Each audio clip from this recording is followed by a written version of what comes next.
Assalamualaikum warahmatullahi wabarakatuh.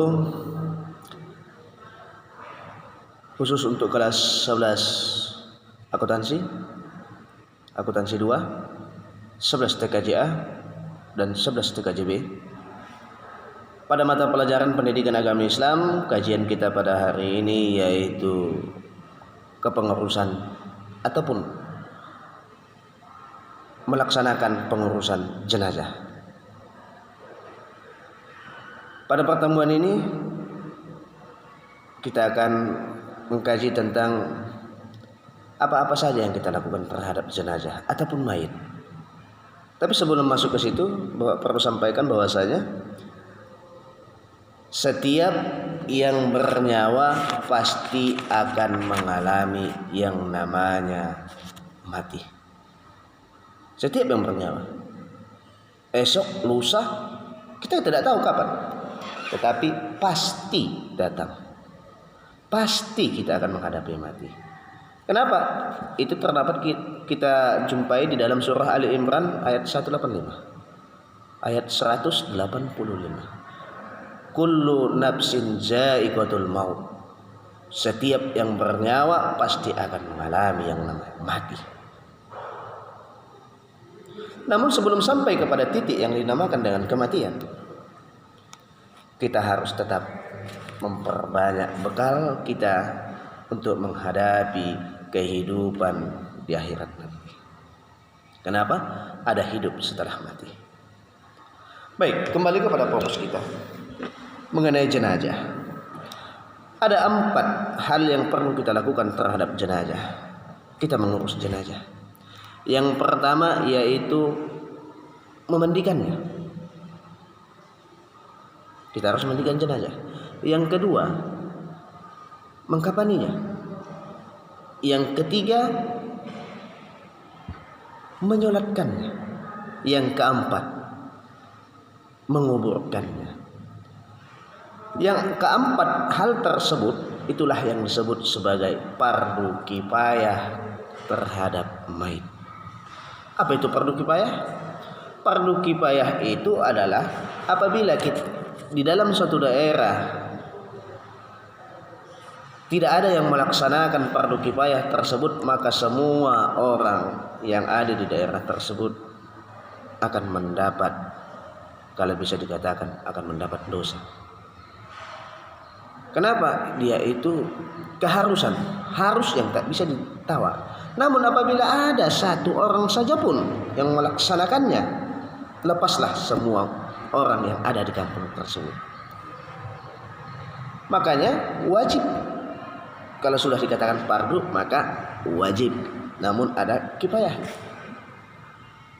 Mengenai poin pertama yaitu memandikan jenazah, itu harus kita laksanakan. Kenapa? Karena kita ingin menghadap Allah, harus dalam keadaan mayit tadi harus dalam keadaan suci, bersih untuk menghadap Allah. Allah Sang Maha Pencipta. Kita harus bersih. Tapi sebelumnya ada beberapa syarat yang harus dipenuhi di dalam hal proses fardu kifayah tersebut. Yang pertama ada syaratnya, dia itu harus beragama Islam. Tak mungkin kalau yang tidak beragama Islam kita mandikan. Makanya dia harus beragama Islam. Yang kedua, didapati tubuhnya walaupun sedikit tubuhnya, mandikan, kafani, sholatkan dan kuburkan. Walaupun tubuhnya sedikit yang kita dapatkan, maka laksanakan fardu kifayah terhadapnya. Yang selanjutnya, tidak mati syahid. Berarti mati biasa kalau bisa dikatakan, seperti yang disebut orang-orang sekitar kita. Tidak mati syahid. Kenapa? Kalau mati syahid ya nggak perlu fardu kifayah terhadap dia. Kenapa? Dia sudah dijamin Allah.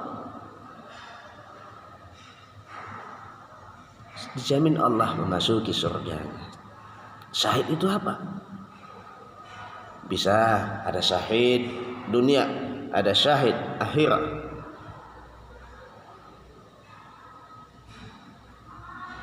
Jadi itu yang kita laksanakan. Wajib kita laksanakan terkecuali kalau dia itu mati syahid, kemudian tadi ada yang bukan beragama Islam, ya jelas tidak kita laksanakan. Kemudian untuk melaksanakan bagaimana tata cara memandikan jenazah, bagaimana tata cara mengkafani jenazah, bagaimana tata cara mensolatkan jenazah. Jadi kali ini perjumpaan kita mengenai memandikan jenazah. Kemudian itu tadi syaratnya. Syarat termasuk juga kalau dia itu orang Islam wajib dimandikan. Apapun nggak ada dikatakan aliran apa, nggak ada dikatakan. Silakan asalkan dia beragama Islam, maka mandikanlah jenazah tersebut. Kemudian mengenai memandikan jenazah, ini poin pertama. Fardu kifayah yang pertama, memandikan. Yang berhak memandikan jenazah itu adalah yang pertama, apabila jenazah itu laki-laki, yang memandikannya hendaklah laki-laki. Perempuan tidak boleh memandikan jenazah laki-laki kecuali istri dan mahramnya ataupun anak-anaknya. Yang kedua, apabila jenazah itu perempuan, hendaklah yang memandikannya itu adalah perempuan juga, terkecuali suami dan mahramnya. Yang ketiga, apabila jenazah itu seorang istri sementara suami dan mahramnya ada semua, suami lebih berhak untuk memandikan istrinya. Berarti lebih tinggi. Boleh suami ataupun bisa dikatakan yang lebih berhak suami memandikan istrinya. Yang keempat, apabila jenazah itu seorang suami sementara istri dan mahramnya ada semua, istri lebih berhak memandikan jenazah suami. Itulah yang berhak memandikan jenazah. Kemudian setelah yang berhak memandikan jenazah, masuk kita mengenai tata cara memandikan jenazah. Yang pertama, di tempat tertutup agar yang melihat hanya orang-orang yang memandikannya saja. Yang kedua, mayat diletakkan di tempat yang tinggi seperti dipan ataupun rasbang namanya, ataupun bisa saja meja ataupun bisa dipangku. Kalau nggak ada itu bisa dipangku. Yang ketiga, dipakaikan kain basahan supaya aibnya tidak atau supaya auratnya tidak terlihat. Yang keempat, mayat didudukkan atau disandarkan pada sesuatu lantas disapu perutnya. Untuk apa? Untuk mengeluarkan kotoran yang hendak keluar di saat sakaratul mautnya tadi. Yang kelima, setelah itu hendaklah mengganti sarung tangan untuk membersihkan mulut dan gigi si mayat, ataupun bisa dikatakan kalau sekarang orang menggunakannya itu adalah katembat. Kalau dulu lidi dan kapas, kalau sekarang katembat dipergunakan orang. Yang selanjutnya, membersihkan semua kotoran dan najis yang ada pada tubuhnya. Yang selanjutnya, mewudukkan, setelah itu membasuh seluruh badannya. Memwudukkan. Kemudian disunnahkan memandikan mayat itu dalam siramannya menggunakan hitungan ganjil. Itu dalam hal memandikan jenazah. Kenapa harus memandikan? Karena jenazah ataupun mayit tersebut ataupun orang tersebut akan menghadap Allah Subhanahu wa taala. Makanya harus dalam keadaan bersih dan suci. Cukup sekian dulu dalam materi pengurusan jenazah. Namun kali ini yang Bapak sampaikan ini hanyalah tentang poin pertama mengenai memandikan jenazah. Pertemuan yang selanjutnya nanti kita akan mengkaji fardu kifayah yang kedua, yaitu mengkafani jenazah. Sampai di sini dulu perjumpaan kita. Mudah-mudahan insyaallah dengan izin Allah kita akan berjumpa kembali dalam kesempatan yang lain.